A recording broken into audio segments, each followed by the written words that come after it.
Hi guys. Ito pakita ko lang yung yung mga bagong food cart natin, no? Tatlong piraso. Actually, pang-apat na food cart na ni Sir Pat ito. Yung ito. Tingnan niyo guys.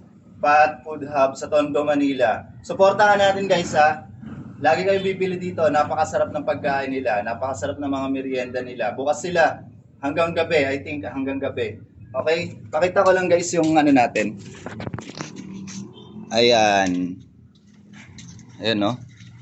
Ito rin yung binidyo ko nung nakaraan. Ayan, nung nasa labas tayo. Ayan, may secondary table at saka gulong. Ayan yung gulong niya. Ay, di nakita. Ayan. Okay. Ayan, no? Tatlong piraso agad. Sa Tondo, Manila, i-deliver yan. Hopefully, ma-deliver yan today. Ayan, no? Suportahan natin yung Pat Food Hub. Makikita natin yan sa buong Tondo, Manila. Sa tingin ko, mag-ano raw sila, 10 branches. So, hopefully, suportahan natin yung Pat Food Hub. Bumili tayo dun palagi. Tsaka, magpagawa na rin kayo ng food cart sa akin. No? Ito yung team natin na gagawa ng food cart.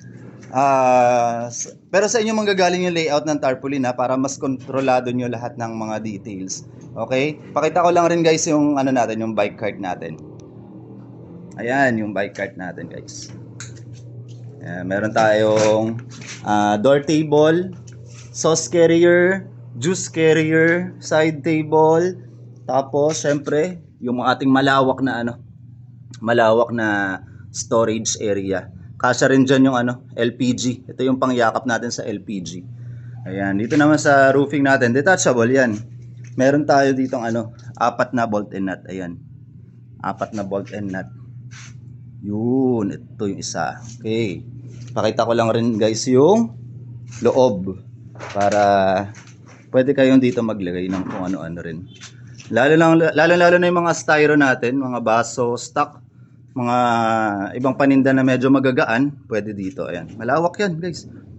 Imagine mula dito sa hangganan hanggang doon sa dulo, storage. Diba, napakalawak, maraming maikakarga. Ayan So guys, pagawa na kayo ng food cart. Ayun pa yung iba ayun pa yung iba. Meron pa ron. Tapos meron pa dun sa likuran. Ito, meron pa isa rito. Okay guys, pasensya na, madumi tong lugar natin, pero mas dudumi pa yan kapag kapag magpagawa kayo sa amin ng food cart nyo. Okay? So, pwede kayong pumunta rito, Kita Kits. Just message lang sa page natin, Charlie Sisigan Food Cart, o kaya sa personal account ko ng Facebook, Charles Safalia Arcangel. Ayan. Kung sa location naman, pwede nyo puntahan, ipin nyo lang sa Google Map or sa Waze, Charlie Sisigan Food Cart. Okay? Bye-bye!